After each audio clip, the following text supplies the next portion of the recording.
Nous avons remarqué qu'il n'y a plus de clôture autour du Palais du Peuple, là où se réunit l'élite, la crème, les députés nationaux de notre pays. Est-ce que les députés ne sont pas en danger comme ça, exposés comme ça, sans clôture, autour du Palais du Peuple?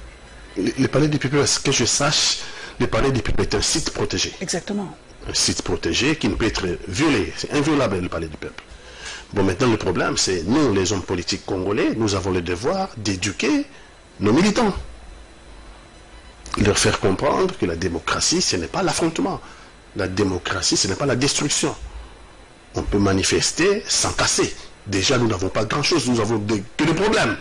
Regardez ici, encore là, on peut faire le lien. L'Inde, pour la sortie de crise Covid, l'Inde a mis 243 milliards de dollars pour la sortie de crise Covid. L'Afrique du Sud a mis 200 millions de dollars. Madame, il y a 60 ans, le Congo était devant l'Inde et devant l'Afrique du Sud. Qu'est-ce qui s'est passé 60 ans après? Comment l'Inde peut mettre 243 milliards de sortie de crise Covid-19, l'Afrique du Sud 200 milliards de sortie de crise Covid-19. Vous savez le Congo, nous sommes à combien? On parle de 1,8 million. Et j'ai vu l'ambassadeur de l'Europe, ambassadeur de l'Union européenne, faire une conférence ici pour dire que l'Union européenne venait d'octroyer à la République démocratique du Congo, pour lutter contre le Covid-19, 5 millions d'euros. C'est pas ridicule ça? C'est pas ridicule? 5 millions d'euros pour le Congo, mais ça ne suffit même pas pour ma commune.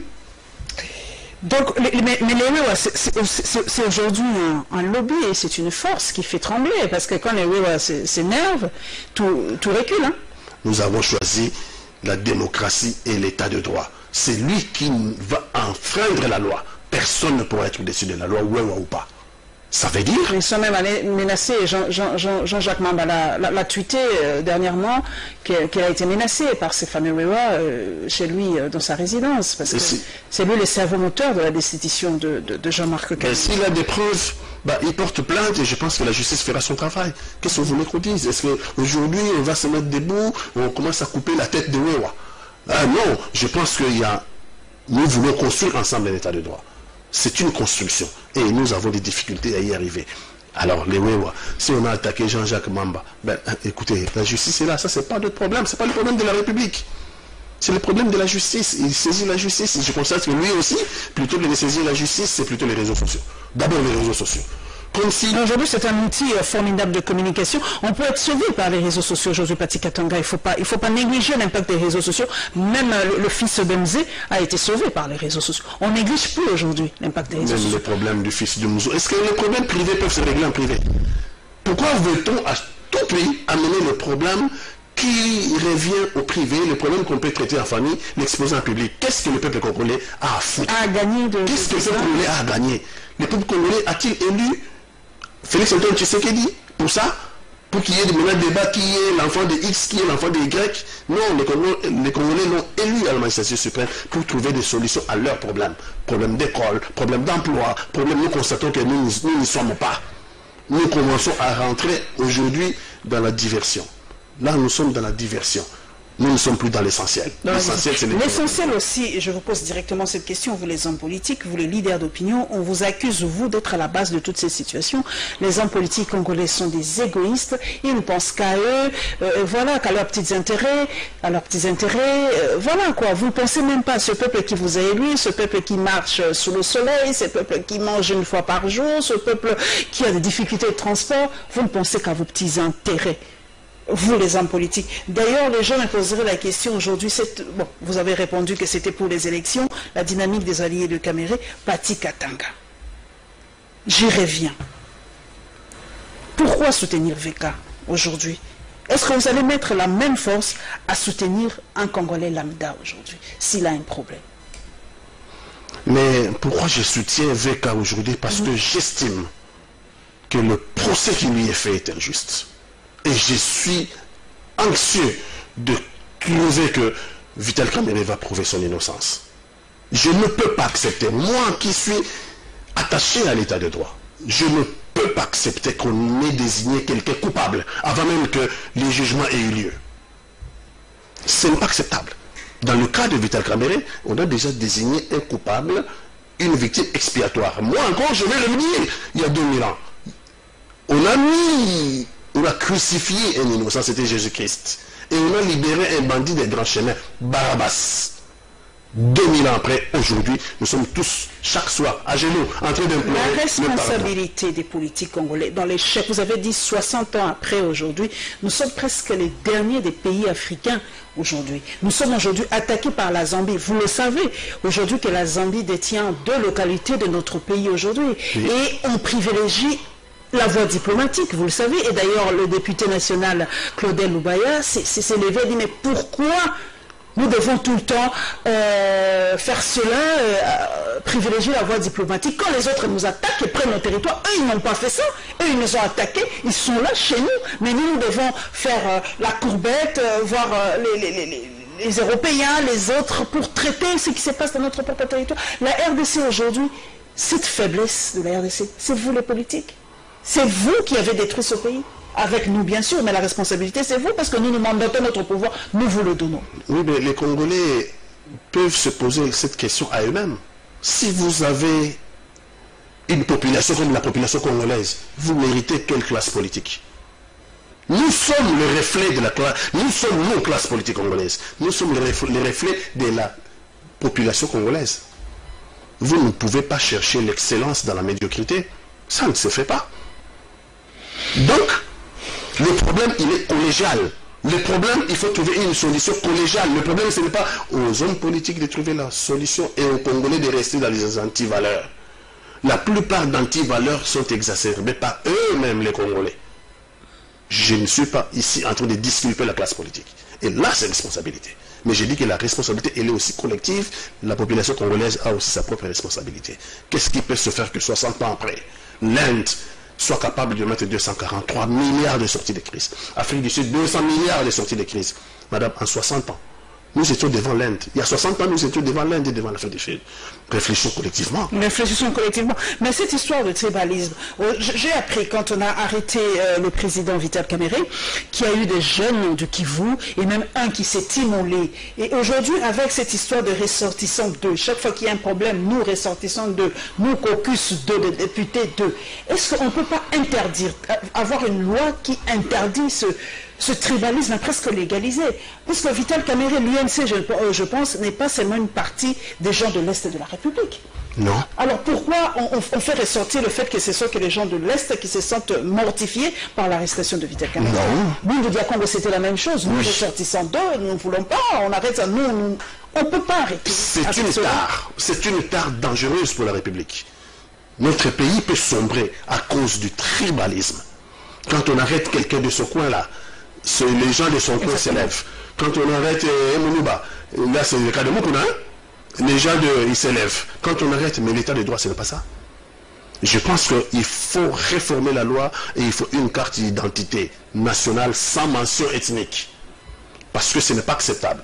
En même temps, ceux qui condamnent le tribalisme, si vous allez là où ils ont le pouvoir de nommer, vous allez trouver les gens de leur tribu en priorité. Ça pose un problème, même ceux-là qui disent condamner le tribalisme. Si vous leur donnez le pouvoir et vous passez dans leur cabinet, vous trouvez que ce sont les gens de leur coin qui sont largement majoritaires. Non, l'intelligence n'a pas de tribus. L'intelligence n'a pas de province. La République démocratique du Congo, c'est un patrimoine national qui appartient à tous les Congolais. Non, il faut une loi et renforcer cette loi par une carte d'identité sans mention ethnique. Sans mention ethnique. On est Congolais pour la nationalité congolaise, point. Je pense qu'on commencerait déjà à sortir. Le tribalisme conduit le Congo sur la voie du suicide. Un jour, les Balouba vont dire nous sommes la République des Balouba, les Baswahili la République des Baswahili, les Bakongo la République des Bakongo, les Bangala la République des Bangala. Qu'est-ce sera la RDC? Nous allons aller un peu dans mon ministère, voir un peu quelques activités. Nous allons aller coup sur coup au ministère du Tourisme et au ministère de la Coopération internationale.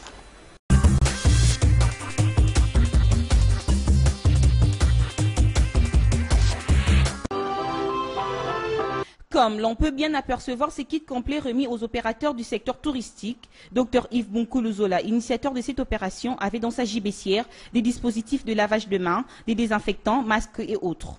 Dans son speech, le ministre du Tourisme remercie le chef de l'État Félix Tshisekedi. Je tiens, au nom du chef de l'État, qui a lancé une riposte contre le coronavirus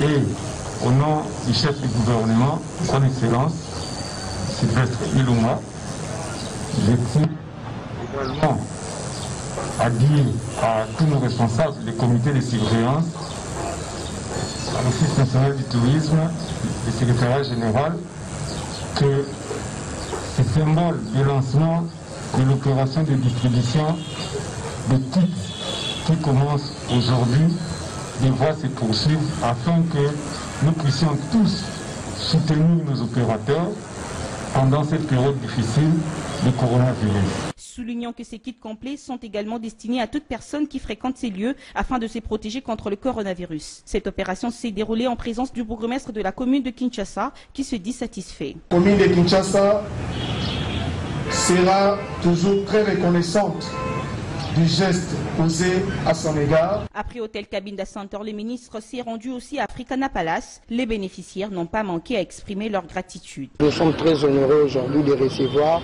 le ministre du tutelle ici chez nous. À noter que cette opération de distribution des kits au profit de plusieurs hôteliers et opérateurs touristiques devra se poursuivre sur l'étendue du pays. Ces experts sont arrivés en République démocratique du Congo pour renforcer l'équipe du Dr Muyembe dans la lutte contre la pandémie du Covid-19. Le ministre d'État à la coopération internationale, intégration régionale et francophonie dans le compte rendu de leur table ronde. Depuis le début de la pandémie, j'ai saisi plusieurs partenaires, dont notamment la Chine. C'est pour la 4e fois que la Chine intervient. Dans un premier temps, c'était avec du matériel qui avait été donné, qui devait normalement servir pour Ebola, mais qui a été transféré pour la gestion de la pandémie du Covid-19, suivi de l'entreprise Alibaba qui a fourni un lot très important de matériel aussi dans le même cadre, suivi d'autres matériels. Et aujourd'hui, on a ce qu'on appelle la mutualisation des compétences et l'échange d'expériences à travers cette importante délégation des médecins, d'experts, qui vont devoir travailler avec leurs collègues de l'INRB autour de M. Muyembe, de sorte à trouver les solutions les plus rapides possibles pour la population congolaise, pour faire face à cette pandémie. À savoir que la Chine, étant un pays de départ du coronavirus, devenu une pandémie mondiale, apporte un soutien avec un don du gouvernement chinois de 4 tonnes de matériel de santé anti-Covid-19.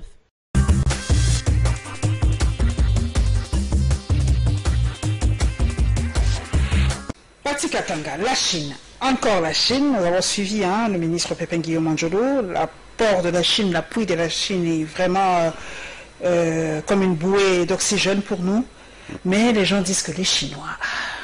Est-ce que les Chinois vont vraiment nous aider pour combattre cette maladie, selon vous? Nous ne maîtrisons pas les enjeux. Nous allons subir.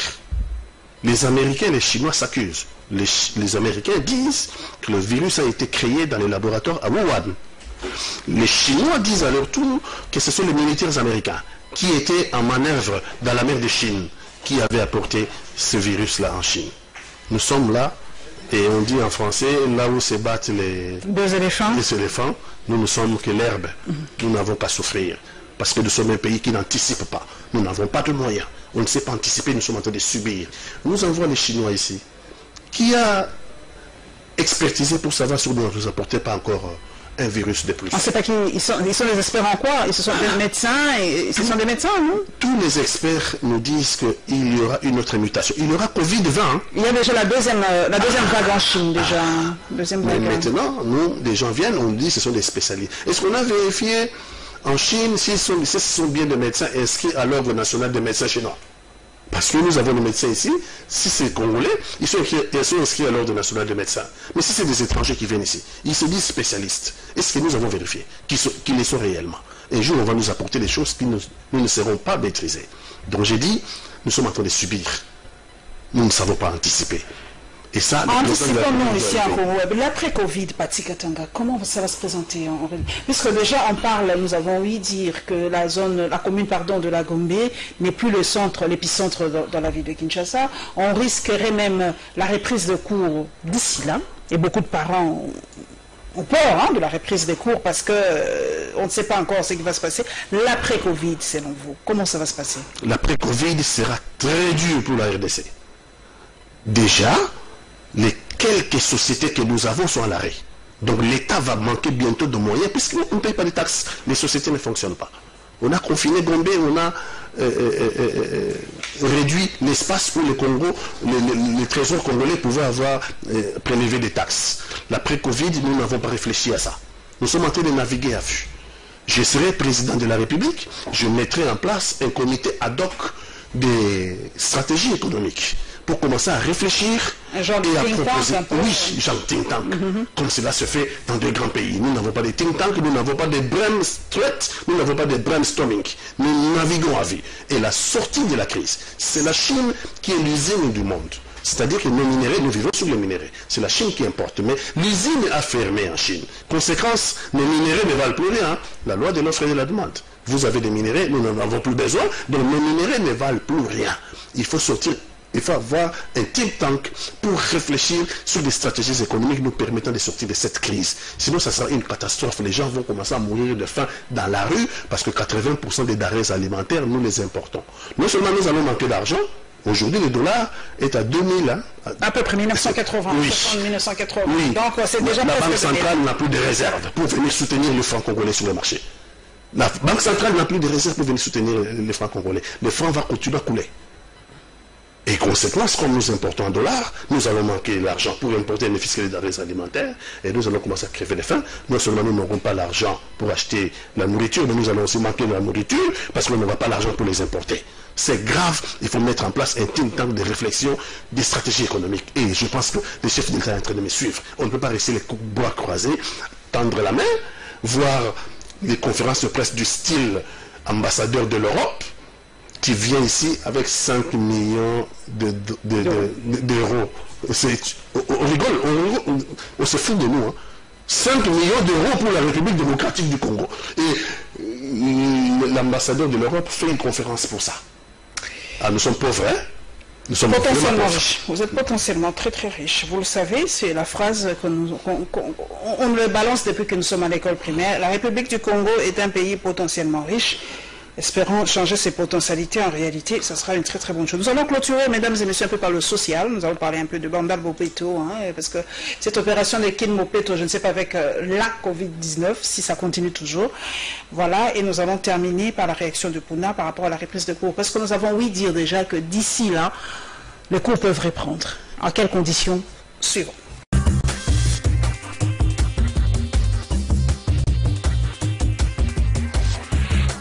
Tout a commencé par la remise des équipements complets aux acteurs de la salubrité de la commune de Bandalungwa, tenue bleue avec la mention Bandal Bopeto ou Kin Bopeto, gants et masques pour aussi faire face à la pandémie du coronavirus. Le rendez-vous est donc pris pour l'avenue Kassavoubou. Je dirais que c'est la grande rentrée puisque j'étais absent et je suis rentré.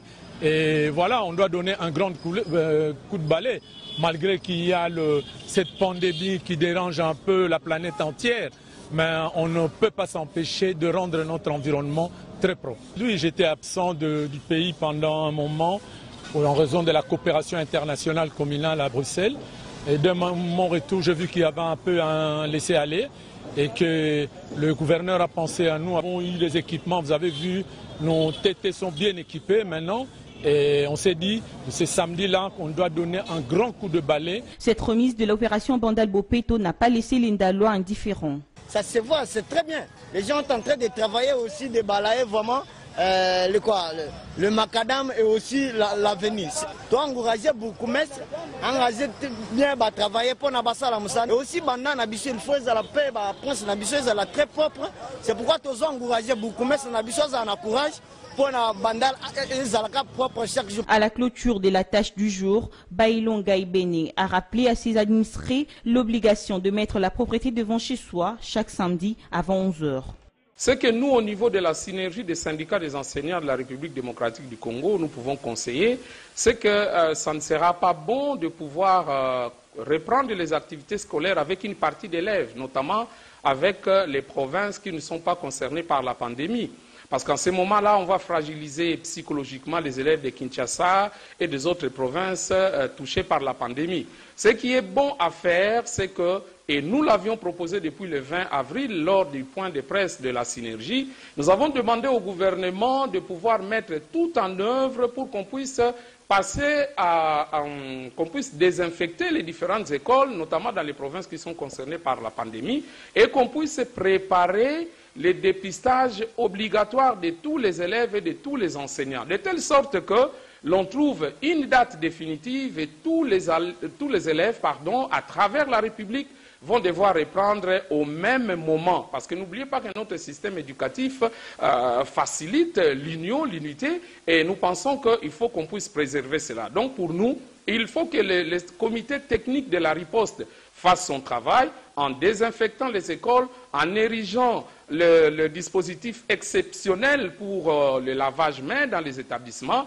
mais aussi en faisant les dépistages. Et un autre élément que nous ajoutons, pour nous, nous considérons qu'en tant qu'enseignants professionnels de la CRE, nous avons les prévisions des matières. Il y a beaucoup de matières qui sont en souffrance, mais dès que l'on va entamer la reprise des cours, il faut absolument qu'on passe aux examens.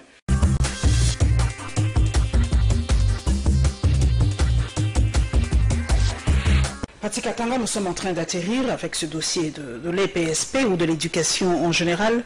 Vous avez suivi ce compatriote.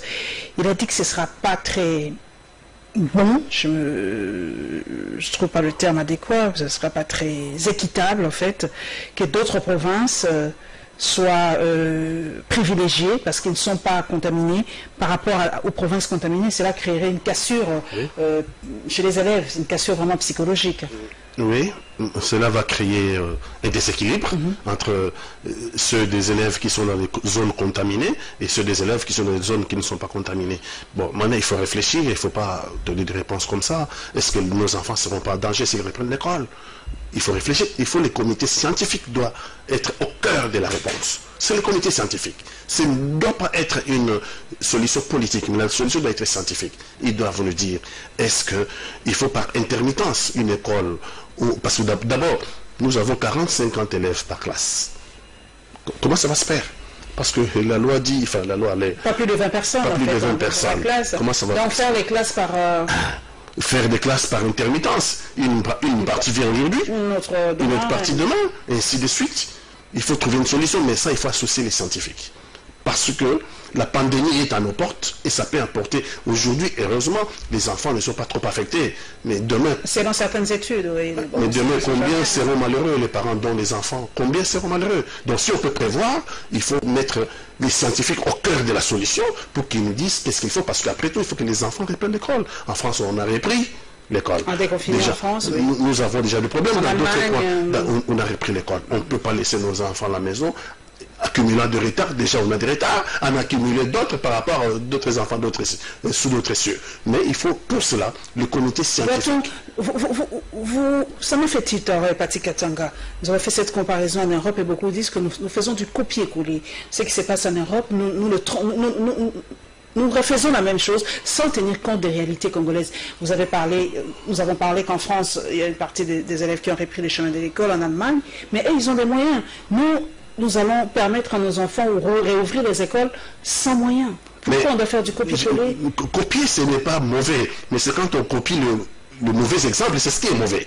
Copier, lorsque vous copiez quelqu'un qui est intelligent, qui travaille bien, vous voulez être comme lui, ce n'est pas une faute, au contraire, ça peut être une excellence. Nous ne devons pas copier pour le plaisir de copier, nous devons copier ce qui est bien. Là, dans le domaine de la scolarité, nous sommes déjà largement en retard. Lorsque nos enfants vont faire des études ailleurs avec un diplôme d'État, généralement, la plupart d'entre eux ne sont pas admis dans les grandes universités. Parce qu'on considère que l'enseignement au Congo, l'enseignement n'est pas à la hauteur. Alors, accumuler encore des retards, pour nos enfants, ça serait néfaste. En France, on a des confinés en ce qui concerne la scolarité. Mais on a fait l'école par intermittence. Une partie vient aujourd'hui, une autre partie demain. On a divisé par... Il y a eu les téléétudes. Oui, mais nous, ici, téléétudes, on ne peut pas parce qu'on n'a déjà pas le courant. Il n'y a même pas d'Internet. Et dans l'arrière-pays, n'en parlons pas. Tout le monde n'a pas le téléphone. Et tout ça. On nous a habitués à l'école entre les quatre murs. Donc, mais il faut faire un effort. Il faut le comité scientifique doit très vite nous dire, mais quand tu as copié ce qui est confiné, non, on a confiné Gombe. Il faut déconfiner parce que les entreprises sont en train de tomber en faillite. Même la ville n'aura pas de taxes à prélever, l'État encore moins. Il faut déconfiner, les gens seront sans emploi. Bientôt, nous avons déjà un chômage qui est déjà très large. C'est aussi une autre problématique de la ville de Kinshasa. Tout est dans la commune de la Gombe aujourd'hui. Est-ce que 60 ans après, c'est vrai que Gabriel Chavani veut créer sa cité en dehors, la nouvelle ville vers Maluku, tout le monde en parle aujourd'hui. La nouvelle ville doit être vers Maluku. C'est ça la problématique aussi. Si toutes les entreprises n'étaient pas confinées à la Gombe, on n'aurait pas eu ce problème. Pourquoi on ne peut pas décentraliser cette ville de Kinshasa? Pourquoi garder le même, je ne sais pas, schéma depuis la colonisation? Think tank. Nous n'avons pas de brainstorming, nous ne réfléchissons pas. Nous n'avons pas de stratèges qui réfléchissent derrière pour nous donner des solutions. Ça se fait dans la réflexion. Ça se fait dans l'intelligence, ça ne s'improvise pas.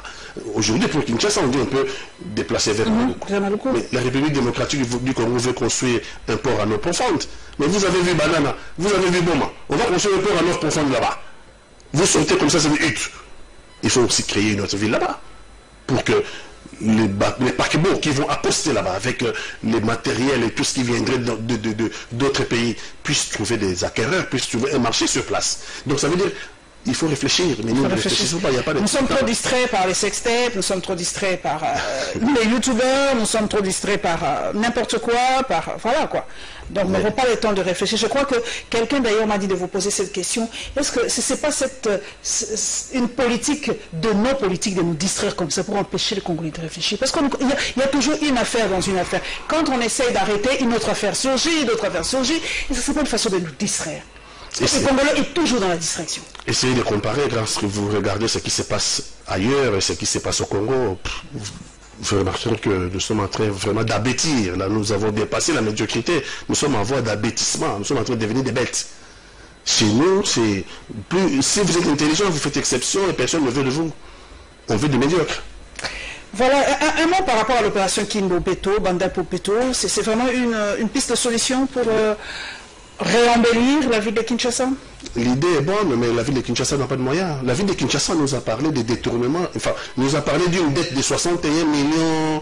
Le dernier point de presse de Gentil. L'état de droit, vous êtes où? Mais le procureur doit se saisir. C'est le gouverneur de la ville qui dit que la ville est endettée à la hauteur de 61 millions. On ne sait pas cet argent servi à quoi. Il l'a dit publiquement. Le procureur a dans ses attributions la recherche et la répression des infractions. Déjà là, il a une piste. Pour Vital Kamere, c'était à la vitesse grand V. À la vitesse grand V. Comme si l'état de droit s'est fait à la tête. On dit que c'est sélectif. Pourquoi ne pas arrêter? Il faut le dire. Il faut citer André Kimbuta. On l'a cité. C'était lui l'ancien gouverneur. Pourquoi on ne l'a pas arrêté? Nous avons 47 millions. Oui, nous avons la RVA. Le problème de la RVA, l'aéroport de Njili.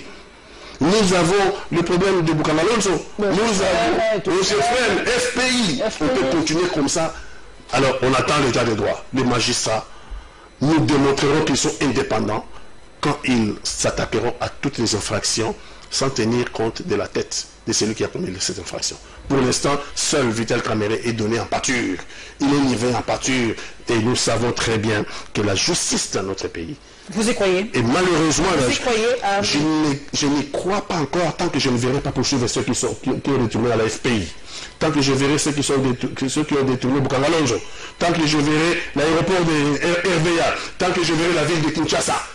Qui ne peut que de 100 moyens, 61 millions, et qui wapi. Donc, Bakongolais Bazozela, la justice, une vraie justice. Et ça, avec une justice indépendante. Mais nous savons, et nous mettons le magistrat en garde.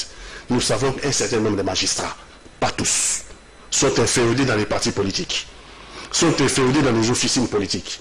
Et ils reçoivent des injonctions par des officines tapis dans l'ombre. Nous leur disons que ça, ce n'est pas l'état de droit. Si eux pensent qu'ils sont venus pour travailler pour X partis, les Congolais vont leur démontrer que le Congolais a l'état de droit et indistinctement. Merci donc à Pati Katanga d'être passé là-bas. Merci mesdames et messieurs pour votre fidélité.